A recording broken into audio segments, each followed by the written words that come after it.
Hey, I'm B, I'm Bops. and welcome to our wine cellar. Wait, our wine cellar? Welcome to his wine cellar. Let's go inside and take a look. Come on. In this episode of Our Poor Decisions, we decided to do something entirely different. In the past 2 weeks, we've released 4 videos on high-end wines like DRC, Lafite, and Screaming Eagle. We've even done a feature on the MariusA vineyard. And after about 25,000 views, we've received tons of great comments and feedback. And the most common question, who are you guys and where did you come from? So today we'll take a peek behind the curtain, we'll do a tour of the cellar, and we'll explain how the channel came about. We'll also give you a sneak peek of future episodes. And if you or anyone you know has a wine cellar and would want to be featured on our channel, let us know. We would love to hear from you. You know, one of the comments we received was that it was amateur hour. Yeah, I think that's pretty accurate. You know that wasn't really a compliment, right? No, it's okay because we really are amateurs. What? People get so uptight about fine wine. Hey, just because you collect really great wine doesn't mean that you need to know everything. It's a journey. Well, at least I know you're a social media amateur. Hey, guilty as charged. Well, should we go ahead and get started with this cellar? Yeah, absolutely. Let's go. It's kind of unusual to have a glass enclosed wine cellar in the middle of your house. Yeah, I agree. But I gotta tell you, B, I love the way the wine bottles look. And I just don't want to hide them. I want to see them every day. Well, you know what Mom thinks of it. I know. Well, I often feel like I'm living in the middle of a steakhouse. And do you agree? Well, I kind of like steakhouses. I think John might agree with you on that. Whew, it's pretty chilly in here. I had to put my vest on. It's a constant 55 degrees. So what happens if the cooling unit goes out? Oh no, there are 2 units, and one will serve as backup to the other at all times. So each half-ton cooling unit works to keep the room cool while the other one is getting fixed. Exactly. Well, you know what? I bet there aren't many viewers who knew that you were mechanical engineering by training. Probably not. The only mechanical engineer from NC State who also has a makeup artistry TikTok account. And who has a wine YouTube channel with her dad. So what happens if the power goes out? Oh no, we have a generator for that. So even if there's a zombie apocalypse, our wine is going to be safe? It's really important to have your priorities straight. Before we start digging in, how in the world do you keep track of all these bottles in your cellar? Yeah, so B, I use CellarTracker. CellarTracker is both an inventory management tool as well as an online community for wine reviews. And so when I buy something, you know, whether it's at auction or from a distributor, I put that into CellarTracker, and then when I get the shipment, I then receive it into CellarTracker, and then I designate a bin for them. Yeah, and that's how I keep track of it. You can usually tell when my dad has a wine shipment coming because he gets so excited, literally like a kid on Christmas morning. And you use CellarTracker for research and reviews, right? Yeah, I think it's really a great tool. I think the online community keeps honest reviews, and I think they just keep it real. But how do you know if someone's gonna manipulate a review or not? Well, I suppose that's possible, and I think there probably are instances where that happens, but after you get like 10 or 20 reviews, there's usually a consensus on the wine. And when there's not, that indicates that there's a lot of bottle variation. And that's useful too if there's a lot of bottles that are oxidized or flawed in some other way. That's just not something that you would pick up from Wine Spectator and Wine Advocate. And lastly, I think it's really useful to see how wines evolve over time.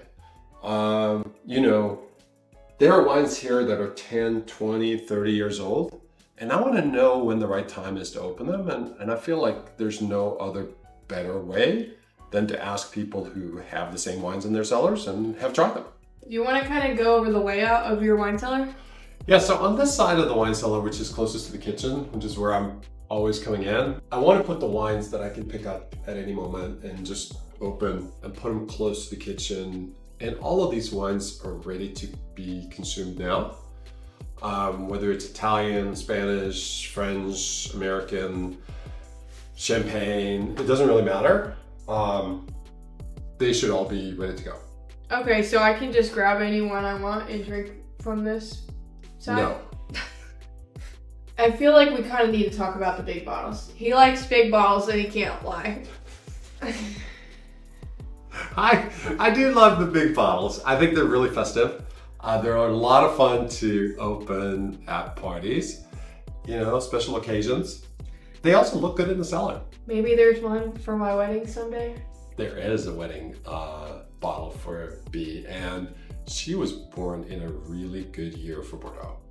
What's the deal with all these wooden cases? Because I feel like it takes up a lot of walking room. This is one of my favorite things. I love the wood cases that Bordeaux wines come in. And they also serve a purpose, right? So I can stack all of this wine up against the window. I have no concern about ultraviolet light. They're gonna be in darkness. They're gonna be completely still. And all of these wines need tons of time. And I just love the way they look. Yeah, they look like wooden boxes to me. All right, let's talk about this side. Yeah, this is kind of a transition wall. There are wines here that are clearly ready to go. But there's also a bunch of wines here that need more time. So I use this as like a catch-all for everything. I kind of like these drawers, how you can like pull them out. I think it's kind of a cool thing. Oh, they are so nice. And wait, you gotta see this. Okay. Check this out, B. Now you're gonna appreciate how wonderful these are. Check that out. They're pretty cool. We need a shot of this. So I see some Camus over here. Let's talk about it. Let's talk about it. I think Camus is probably one of those wines that wine critics and sommeliers hate the most, or at least pretend to hate. I happen to have a brother who loves Camus Special Selection, and he lives in Norway, so he doesn't really get it there. And then when I travel to Norway, I bring it to him. Camus has probably changed a little bit over the years, but it's one of those like liquid candy, sugary, sweet wines that's just, you'll see it at every restaurant menu, and quite frankly, it kind of tastes good. I like it. When you're in the mood for it. Oh, Marius. there is no doubt. With the screw top, that's a for sure sign that this is going to be a good bottle. And then, so if this is more of a transitional wall, this is really where some of the really high-end wines are, some of the collectibles that I don't want to get into, or the wines that need a lot more time. Yeah, if you see me come here and start picking up wines, that usually means I'm in trouble, because I shouldn't be getting into these wines on a daily basis. Okay. Well, this is my favorite section right here, where you have the champagne, the Dom Perignon. That's my favorite. Hey, can't blame her. Another segment that I'm really excited about is, you know how we did Barlin and Screaming Eagle? Yeah. Like one of the wines that I haven't had that I'm super excited about is Scarecrow. And I also love 100 Acre. I think 100 Acre wines are just really yummy. I gotta say, these little tiny bottles are so cute. What's the story behind them? Yeah, so you know how we have the big bottles in the cellar? These are like the half bottles. I just love them too. They basically are 2 solid glasses of wine. Ooh, 2005 Opinion. I think we talked about that earlier. Yeah, we did. And let's see. Leuville Les Casses, 2003. Chateau Latour, 2005. I also have the 2009 Latour, which is still a little young. But yeah, I feel like the little bottles are just super convenient and just fun to open. So what would be a situation where you would open a little bottle versus a big bottle? When I'm all alone. Hey, I don't think you should be drinking when you're alone. Oh, with a really good steak. You know I love it. Self-care. It's self-care. It's self-care. Are the little bottles more rare than the big one? bigger ones? Yeah, they're harder to Come across? come across, but they're not as valuable when they become older because they don't age as well.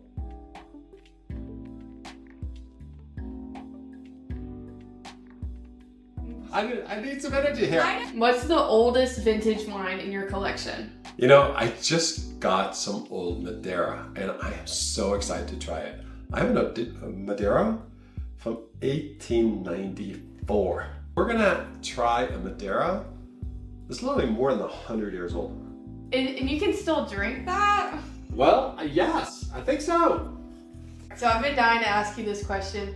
If the house was burning down and you can only grab one bottle of wine before running out of the house, what bottle would that be? Oh, that's a tough question. Yeah, you know that 1994 Harlan is a special bottle to me. There's one bottle that I would probably grab. Yeah. I would probably take this and run with it. So this is a 1982 Magnum of Chateau Latour. I've never had it, but I'm hoping it's going to be really, really special. So I would probably grab this and run as fast as I could. And is that before or after you realize that I'm safe? I think might be before. We're planning on doing a couple of episodes on bourbon and whiskey as well, right? Oh, I am so excited about that. I know you have a secret stash somewhere. Maybe. I'm not even gonna pretend like I don't know where it is, so I know you keep your good stuff back here. She knows everything. So I know that we had the Van Winkle 12. Got the Pappy. You have the 15 too? Oh yeah. And you have the 20. Do you have any more, or is that it? So there's the 23. I don't have it. Not yet, right? Not yet, at least. Optional single cask. What's the story on that? This is such a cool thing. So they take, and when I say they, the Macallan, they take very special casks and bottle that particular cask. So all of those bottles are unique. They call them exceptional casks. I suppose that they are exceptional. Hey V, you know how people ask us, how do we make these videos? Well, I think it's finally time that we introduce the man behind the camera, the man that makes everything possible. Hey Jeff. Watching our videos.